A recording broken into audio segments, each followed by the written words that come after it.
Hello friends, अब हम आ गए हैं अपनी नंबर शीट पर।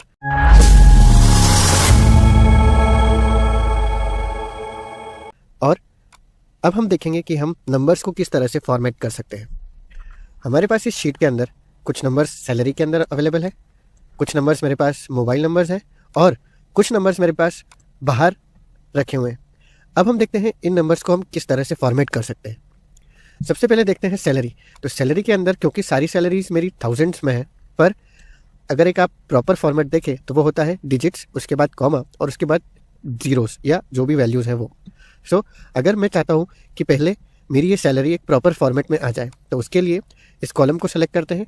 मेरे पास दो तरीका है फॉर्मेट सेल करने का, या तो मैं राइट क्लिक करके फॉर्मेट सेल्स को सेलेक्ट करूँ, या फिर दूसरा तरीका ये है कि मैं इस कॉलम को सेलेक्ट करूँ और कंट्रोल और 1 को प्रेस करूँ। जैसे ही मैं इसे प्रेस करता हूँ तो वो बाय डिफ़ॉल्ट नंबर्स वाले टैब को सेलेक्ट करके आता है।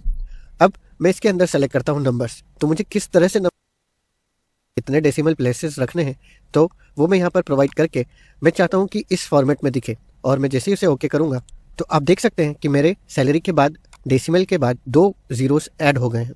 अब क्योंकि ये एक सैलरी है तो ऑब्वियसली इसकी कुछ ना कुछ करेंसी होगी।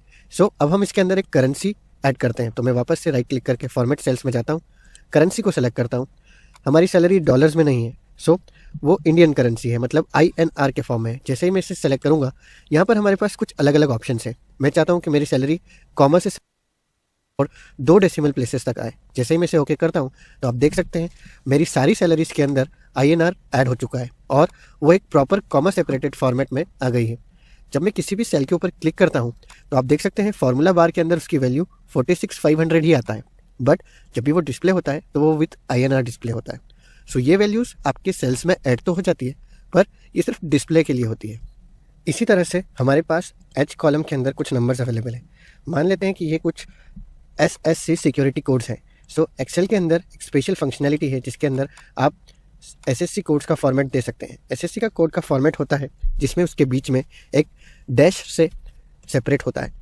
सो फॉर्मेट सेल्स में जाते हैं, उसके बाद स्पेशल में जाते हैं और यहाँ पर हमारे पास एक ऑप्शन है सोशल सिक्योरिटी नंबर। जैसे ही मैं इसे सेलेक्ट करता हूँ तो वो किस जगह का लोकल सिक्योरिटी, सपोज मान लेते हैं यूनाइटेड स्टेट्स का है। जैसे ही ओके करते हैं तो ये डैश से सेपरेट होके आ जाता है।